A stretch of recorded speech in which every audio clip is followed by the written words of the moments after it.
मैं डॉक्टर अंकित Pandey BMS MD हूँ जबलपुर से। आर मोती फार्मास्यूटिकल्स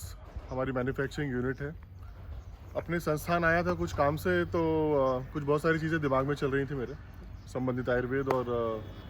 तो मुझे ऐसा लगा, ऐसा महसूस हुआ कि क्यों ना हम इस वीडियो के माध्यम से आप सभी से इस चर्चा को करें। दोस्तों, अभी कोरोना काल में लास्ट 2 ईयर से कुछ अश्वगंधा, गिलोय, नीम, तुलसी, अड़ू तेल, च्यवनप्राश, ऐसी बहुत सारी औषधियाँ अचानक से मार्केट में आई, जिनको लोगों ने व्यापक स्तर पे उपयोग किया और इसके बहुत अच्छे प्रभाव भी देखने में आए। लोग कई बार ठीक हुए, कुछ कैरियर थे उनको आराम मिला, कुछ ग्रसित थे जिनको सिम्टम थे उनको भी आराम मिला, कुछ क्रॉनिक केस थे उनको भी आराम मिला। तो एक चीज़ मैं आपको बताऊं दोस्तों, ये जो मेडिसिन्स हैं, ये वास्तव में 2 साल से मार्केट में आई हैं, बट ये अस्तित्व में 20 साल, 200 साल या 2000 साल से नहीं, बल्कि 5000 सालों से हैं, जिनको आयुर्वेद ने इंडिकेटेड किया था इन्हीं संबंधित या इन कोरोना जैसी गंभीर इंडिकेटेड बीमारियों के लिए, जो कि एक लक्षण में सिमिलरली देखने में आती हैं। साथियों, इस विपदा में जिस प्रकार से इन औषधों ने अपना काम किया है, वाकई में ये बहुत हर्ष का विषय है। एक छोटी सी बात मेरे दिमाग में आई थी कि जैसे हमने अणु तेल को तेल के रूप में उपयोग किया, इसको नाक में डाला, हमने सौशारी वटी खाई, हमने गिलोय को काढ़ा बना करके पिया, अश्वगंधा का हमने पाउडर मिला तो पाउडर खाया, या अन्य प्रकार से जो भी साधनों से हमें प्राप्त हुआ हमने उसका उपयोग किया। अगर इन्हीं औषधियों का या मिला जुला किसी भी कुछ औषधियाँ जो संभव हों, अगर उनके इंजेक्शन्स मार्केट में होते, तो आप कल्पना भी नहीं कर सकते कि इसके प्रभाव कितने तीव्र और कितने सुखद परिणाम देखने में लोगों को आते।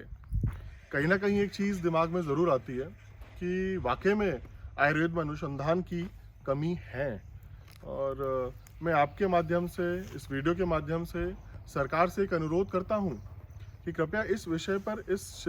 चिंता करें। हो सके तो ऐसे अनुसंधान हो जिन पर हम इस प्रकार की सूचीबद्ध इंजेक्शन्स को लेकर के आए, जिससे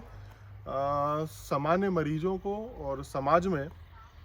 इस तरह गंभीर बीमारियों में या अन्य किसी भी बीमारी में हम इंजेक्शन का उपयोग करें, और उसके प्रभाव वाकई में बहुत अच्छे और बहुत सुंदर देखने में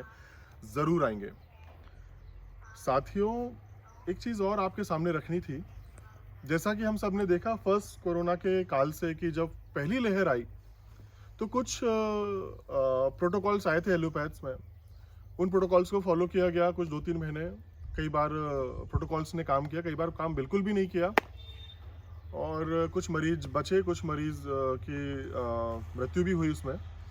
फिर सेकेंड वेव आई तो उस दौरान फिर प्रोटोकॉल को चेंज किया गया, सारी दवाइयाँ जो पहले चल रही थी उनको बंद कर दिया गया और नई दवाइयों को प्रोटोकॉल में शामिल किया गया। इसी परिप्रेक्ष्य में वाकई फिर वही हुआ कि कुछ स्टेरॉइड्स भी आए, कुछ अन्य दवाइयाँ, एंटीबायोटिक्स भी आई, कुछ एंटी एलर्जिक्स भी आई, जो भी दवाइयाँ आई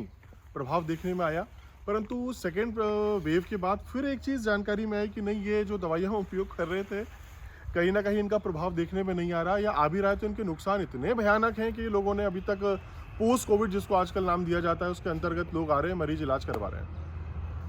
परंतु एक चीज़ मैं आपको बता दूं कि अश्वगंधा, गिलोय, नीम, सौसारी, अणु तेल, ये पहले प्रोटोकॉल में भी थे, सेकेंड प्रोटोकॉल में भी इनको उपयोग किया गया, और अभी भी लोग इसको उसी स्तर पर उपयोग कर रहे हैं। एक सीधा सा अर्थ इस बात से ये आता है कि हमें स्वास्थ्य लाभ भी लेना है, साथ ही साथ में हमारे शरीर को कोई नुकसान ना पहुंचे, इसकी भी पूरी हमें देखरेख और जानकारी रखनी है। साथियों, मेरा आप सबसे एक यही अनुरोध है, अपने स्वास्थ्य का ध्यान रखें, जितना हो सके आयुर्वेद को अपनाएं, चूँकि हमारी देसी चिकित्सा पद्धति है, और स्वास्थ्य लाभ का आनंद उठाएं। आपने इतने प्यार से इस वीडियो को देखा एवं सुना, अपने जीवन में भी इसका अपने समझ के आधार पर उपयोग करें, ऐसा मेरी आप सबसे आशा है, अनुरोध है। आपने वीडियो सुना, बहुत ध्यान से देखा, इसके लिए हृदय की गहराइयों से बहुत बहुत धन्यवाद। नमस्कार।